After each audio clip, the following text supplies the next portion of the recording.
A finales del siglo XIX, gran parte de la física parecía estar completamente comprendida. Las leyes que Isaac Newton había establecido más de 200 años antes describían con gran precisión el movimiento de los objetos.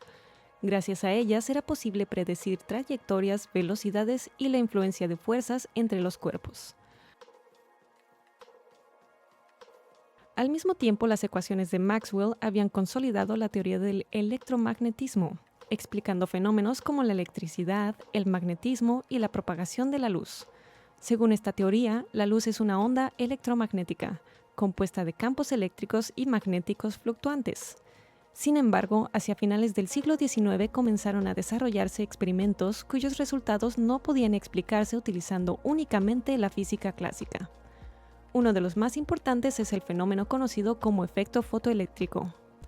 Para estudiar este fenómeno se utiliza un arreglo experimental como el que vemos en la animación. El experimento consiste en un tubo de cristal aislado del exterior, dentro del cual se colocan dos terminales metálicas separadas. Una de ellas es el cátodo, que en este caso está formado por una placa de sodio, y la otra terminal es el ánodo. Ambos electrodos están conectados a una fuente de voltaje que permite controlar la diferencia de potencial entre ellos, y un medidor de corriente, que registra el flujo de electrones dentro del circuito. Con este montaje se puede investigar cómo se comportan los electrones emitidos por el material cuando se ilumina su superficie. El fenómeno central del efecto fotoeléctrico es el siguiente. Cuando la luz incide sobre la superficie del cátodo, el material puede liberar electrones. En el experimento que estamos analizando, el cátodo de sodio se ilumina con luz ultravioleta de una longitud de onda de aproximadamente 250 nanómetros, con una intensidad determinada.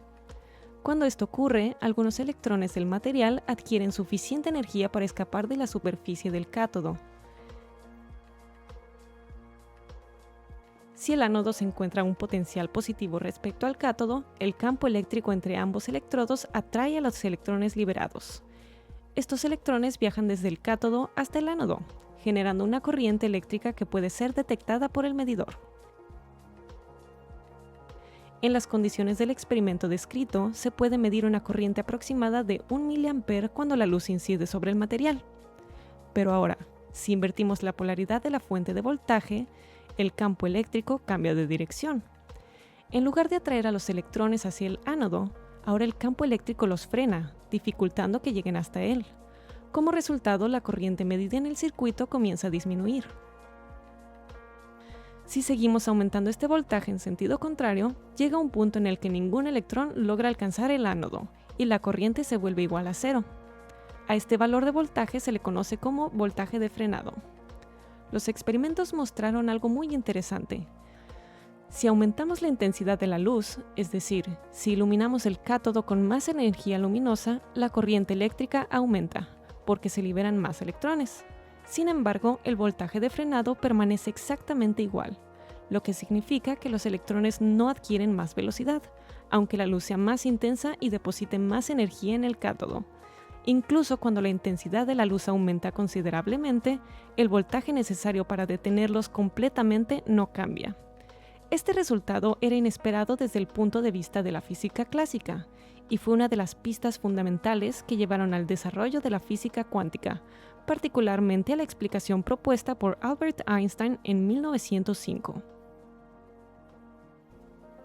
Para comprender a fondo la naturaleza de este fenómeno, es necesario hacernos una nueva pregunta.